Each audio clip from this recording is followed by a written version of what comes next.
हम गाएंगे एक कविता और कविता गाने के टाइम बीच में हम बोलेंगे धुम पचिका। तो कविता हमें गानी भी है और पढ़नी भी है। तो चलिए शुरू करते हैं। एक हरा तोता धुम पचिका नाच रहा था वो धुम पचिका। एक और आ गया धुम पचिका हो गए अब दो धुम पचिका। दो छोटे तोते धुम पचिका दाना रहे थे बीन धुम पचिका। एक और आ गया धुम पचिका हो गए अब तीन धुम पचिका।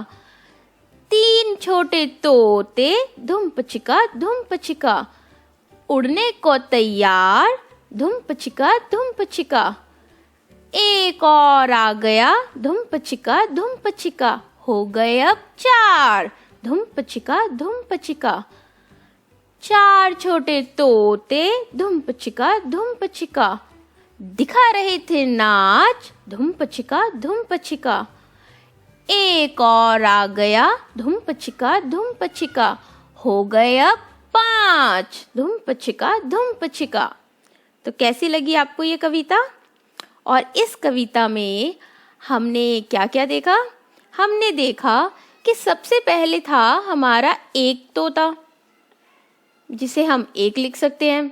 फिर उस कविता में आया एक और तोता, तो ये हो गया एक और तोता, और एक मिलकर कितने तोते हुए? वो हुए दो तोते। और अब हम दो तोतों के बारे में बात करेंगे। अब हमारे पास हैं दो तोते, तो दो तोते हैं और हमारे पास आया एक और नया तोता। अब ये भी हमने इसके साथ रख दिया, तो दो और एक कितने तोते हुए? ये हो गए पूरे तीन तोते। अब इसको भी हम हटाते हैं और हम देखते हैं हमारे पास हैं तीन तोते। तो तीन तोते हैं पहले से और एक तोता और आ गया, तो तीन में हमने एक और जोड़ दिया, तो तीन और एक कितने तोते हुए? ये हो गए पूरे चार तोते। अब ये चार तोते हैं और हम देखते हैं अब हमारे पास कितने हैं? चार तोते। अब इन चार तोतों के पास में एक और तोता आया और ये हमने देखा कि चार और एक कितने तोते हुए? ये हो गए पूरे पांच तोते।